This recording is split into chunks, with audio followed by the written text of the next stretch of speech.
And I don't know what the future is for Cormier. I told him, don't think about whether you want to fight again, you don't want to fight again, any of that stuff. Just relax, go home, spend some time with your family, and we'll talk about all that shit later. I know you said it would kill you to see him leave. Do you think in any way, though, when you look at the way this fight went, I mean, what else is there for him to do? And he fought a brilliant fight tonight. I agree. You know, I don't want to see him leave. I still think he's one of the absolute best in the world. I mean, look at tonight. Stipe is one of the best heavyweights ever. He's got the most defenses. You know, look at the guys he's beat. Look at the things he's done, and look at the way this fight went tonight. So, but I don't disagree with you either. Nate Diaz, I mean, it was a phenomenal performance. Wins a fight against a very good ex-champion. An unbelievable ex-champion who has looked ridiculous in his last couple of fights. He looked a little rough in the first round, completely changed his game plan and started to fight his fight. And then once he got there, he basically did what he wanted against, you know, one of the top 10 guys in the world after a 3-year layoff. Pretty damn impressive. Do you think that we have another, you know, Rousey, McGregor level star with Nate Diaz, given the way people are reacting to him now? Yeah, it's pretty tough to deny. Yeah. He's a needle mover now. Can you put your finger on what it is that moves the needle? Like, what do you think it is that people see in him that they? Well, I think it's stuff like I did the fighter meeting and I specifically told him not to swear on ESPN. He looked right at me and said "motherfucker" right after when he was doing his interview on ESPN, and you know, stuff like that. It's just I read this story. I didn't read the story. I read the headline from one of the big papers that had written a story about this, and it said UFC needs an anti-hero, and here he is, Nate Diaz. And I have two other questions for you. Number one, do you like the Masvidal fight that he mentioned? And number two, I saw he went over to Colby, and you had talked to Colby beforehand. Did you warn Colby not to get into it with Nate? No, what happened was everybody in that section was fighting with Colby. So security kept coming over to me 50 times saying, we got to get him out of there. And I said, no, everybody needs to start acting like fucking professionals because I don't have another seat in this entire building. Right. Every seat in this place is sold out. And then lastly for me, just can you comment on Paulo Costa? I thought that was one of the best fights of the year, and I thought his performance was spectacular. I agree. Going into this, I thought that was going to be fight of the night, and it was. I mean, there's just no way that that's not fight of the night. If you look at the way that Costa fights and the way that Romero fights, it's just impossible for that in a fight not to be good. They're both beasts, man. What a performance by both guys tonight, especially when they both got clipped in the first round and both guys were hurt right out the gate in the first round, and then to keep going and going 3 rounds and an absolute war like that is impressive. Dana, it seems like the people was kind of little unhappy with the result of that Costa versus Romero. What was your take? What was your score at the end of the fight? With what? Well, they were booing Costa at the end because. Oh, really? What do you think? I was over there dealing with my kindergarten section when the interview was going on, so I didn't hear what was going on. But I had it scored 2-1. I gave Costa the first 2 rounds. And I gave Romero the 3rd round.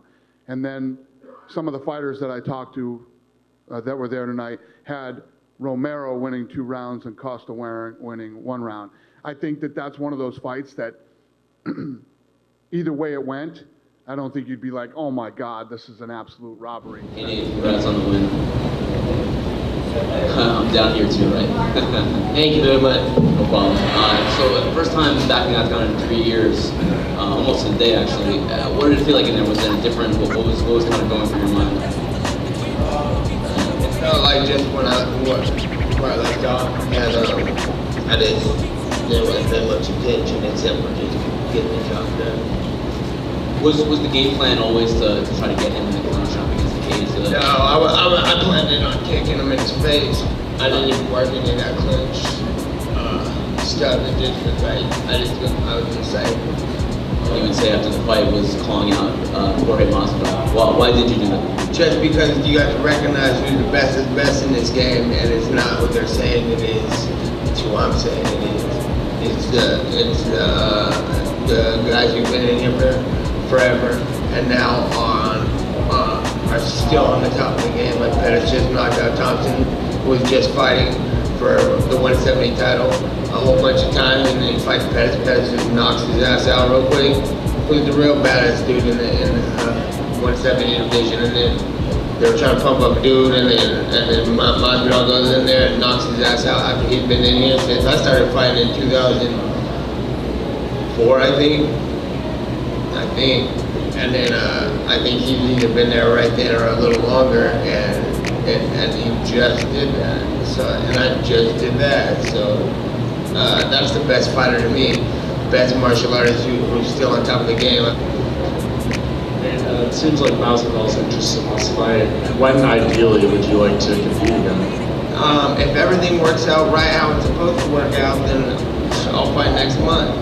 If nobody's in a hurry and want to get this done how it's supposed to be done and do it right and treat it like it should be treated, I ain't even in no rush. So it's not me who's going to be doing it sitting out. It's something that's going to be calling me out. And that's where I've been for the last 3 years because I never stopped training camp. No one was showing any acknowledgement for being the best fighter in the world, which I am, just like Masvidal. So I'm into the best martial artists in the world, not like some hold on to you wrestlers who are gonna hold you and hopefully win around and find a loophole to win these fights and put belts on their waist. Now we're fighting for the baddest motherfucker in the game, belt, and that's mine. So I'd like to defend it against Jorge Masvidal. See, Dana White came in here earlier and he said, I guess he has his needle mover. Yeah, he knew then too, though. That's not gonna be good. That's not a good business move to tell me I'm the shit. You know what I'm saying? Because then I'm gonna be like, give me the shit money. So give me some I'm the shit money. You feel me? I'm looking for a badass fight. You know what I'm saying? Somebody that fucking whip someone's ass and recognize the other guy who whipped someone's ass and be like, hey, I'm the head ass whooper here. I want some legal. And I did that with Conor because they were promoting him like he was the top dog of this whole thing. It was brand new, and that was making me hot. And I always say it like this: like you ever like when you get a video game like Street Fighter, like who are you gonna pick? Who are you gonna pick? You know what I'm saying? Like I want to pick the baddest motherfucker right there who does the coolest shit, and I believe that. I believe that I'm the coolest at all sorry ass motherfuckers who are just sat around for 3 years. Colby Covington was over there. You consider fighting him at some point too? Who is it? Covington? What weight? Welterweight. I don't know if that is. So like, if we got somebody good to fight, that's who I want to fight. That's what I'm saying. You got to do something. If you've been here for 2 weeks and get a little hype show, I don't give a shit. Was going and he was hitting me, but then they didn't feel like I didn't feel that much, you know. And it's not about like the shots that you take, you know. It's the one that you just don't see coming, and that was a great combination by Stipe off of that body shot, and I didn't see it. You know, a lot of times I see punches and I kind of roll with them, so I don't take the full brunt of the punch. But on that one, he landed perfect.